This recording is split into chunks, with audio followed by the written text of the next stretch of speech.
ہم پہلے سوال کر رہے تھے موٹاپے پیٹ پر نا، کہ جو آپ نے دوائی اس کی تجویز فرمائی تھی، وہ دوسرا ان کا سوال یہ کہ میٹھا کھانے کی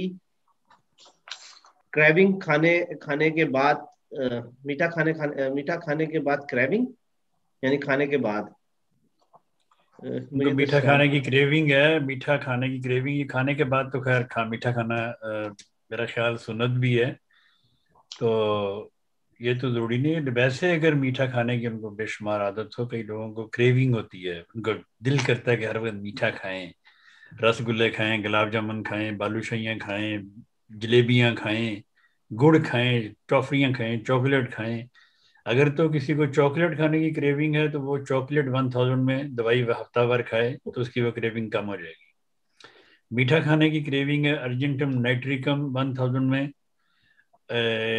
اور سلفر بھی 1000 میں کھانے سے یہ میٹھے کی کریونگ کم ہو جاتی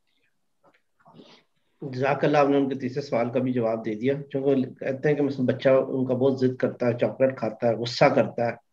اگر نہ چاکلیٹ گھر پہ موجود ہو تو،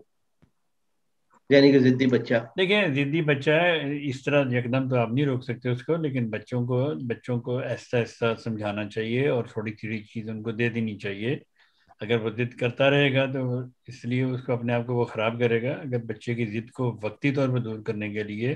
تھوڑی بہت چاکلیٹ آپ دے دیں، پیکٹ لا کے نہ رکھیں، نہ دیں اس کو کہ ہر وقت اس کو جب بھی کبھی کچھ کام کرنا چاکلیٹ دے دی، یہ لو بیٹا کھا لو بیٹھ کے، ایسا نہ کریں۔ اور کبھی کوشش کریں کہ کبھی بچوں کو کھانے سے پہلے چاکلیٹ نہ دیں یا کوئی بھی میٹھا،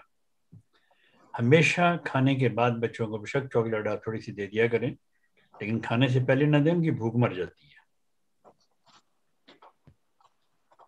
یا اچھا وہ چپس وغیرہ ایسی ایسی چیزوں سے پرہیز کرنا چاہیے۔ ہاں جی۔